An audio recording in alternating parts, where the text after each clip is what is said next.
Hello and welcome everyone to the Annual Shareholders Meeting of Triumph Financial Inc. My name is Carlos Sepulveda and I serve all of you in the capacity of Chairman of the Board.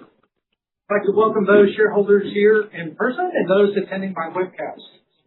I'd like to introduce my fellow board members here this morning. Chuck Anderson, Deborah Bradford, David Stedman, Laura Easley, Aaron Graft, Melissa McSherry, Mike Rafferty, and Todd Sparks. At this time, I'd also like to thank the three directors whose terms are expiring at this annual shareholders meeting. Harrison Barnes, who's on our board for 5 years. Rick Davis served us for 16 years. And Maribeth Miller for 12 years. I'd like to thank these directors for their diligence and their many contributions over these time frames. Also present are executive officers of the company and other members of senior management of the company and its subsidiaries. Brad Voss, Executive Vice President, Chief Financial Officer. Ed Schreier, Executive Vice President and Chief Operating Officer. Adam Nelson, Executive Vice President, General Counsel, and Corporate Secretary. Todd Ritterbush, President of Payments and Banking of TDK Bank. Also present is Oscar Santillan of Crowe LLP, our independent registered public accounting firm. He will be available to answer any questions you might have.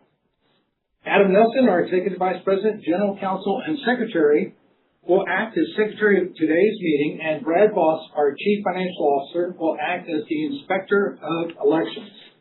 I'll now turn the meeting over to Aaron, the company's Vice Chairman and Chief Executive Officer. Following the conclusion of the meeting, Aaron will be available to answer shareholder questions, if any.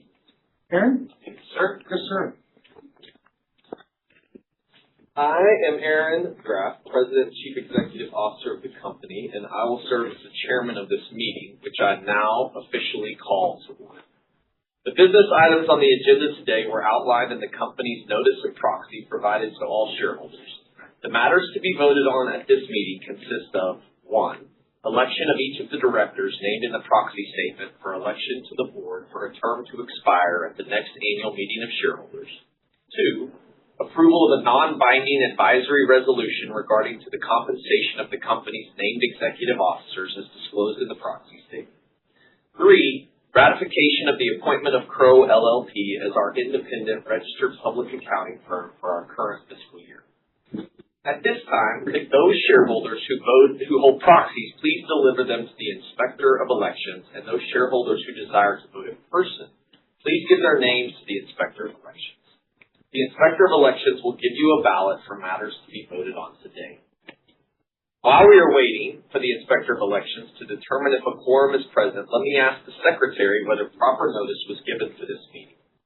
I have available a certified list of the holders of the common stock of the company at the close of business on February 24, 2026, the date fixed by the Board of Directors for determining the shareholders entitled to notice of and to vote at this meeting.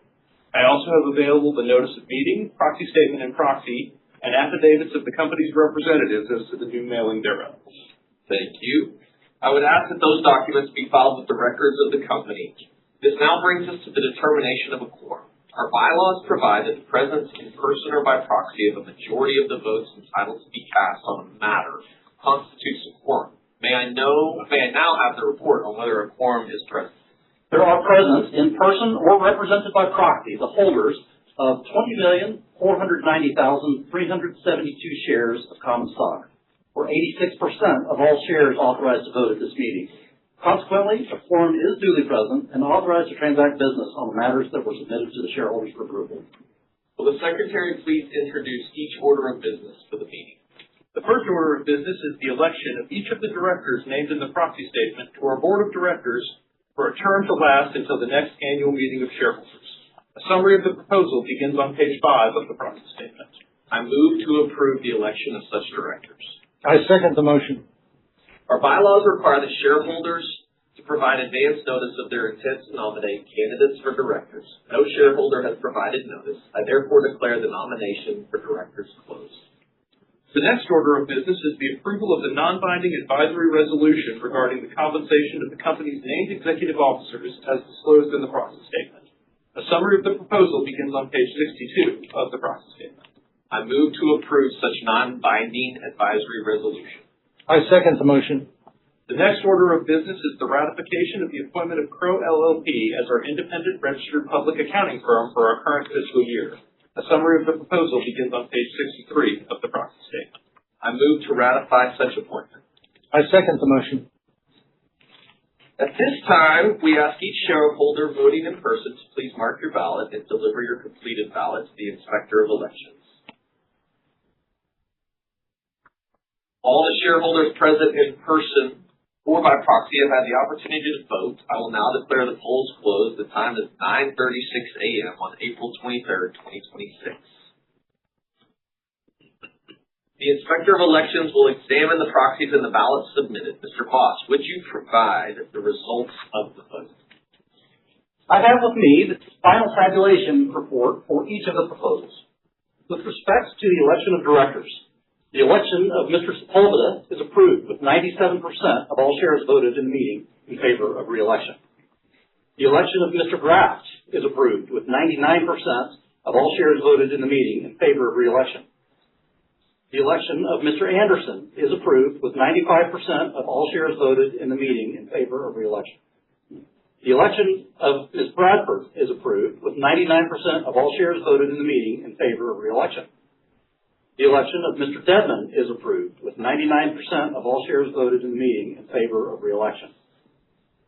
The election of Ms. Easley is approved with 99% of all shares voted in the meeting in favor of re-election.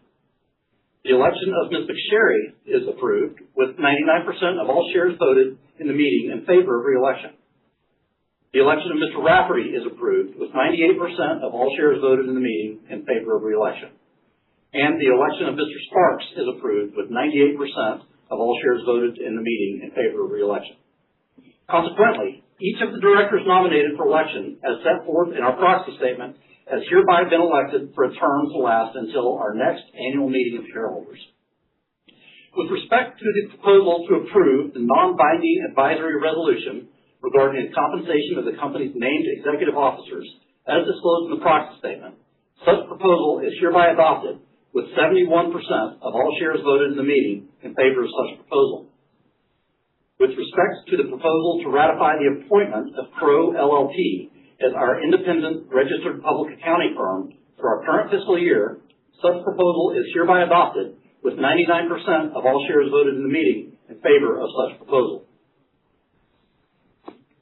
With no further business, I hereby make a motion that this meeting be adjourned. I second that motion. As previously noted in Carlos's remarks to start the meeting, we will now take questions from any shareholders present at the meeting. Before I begin, let me remind you that we may make comments that might be characterized as forward-looking statements under the Private Securities Litigation Reform Act of 1995.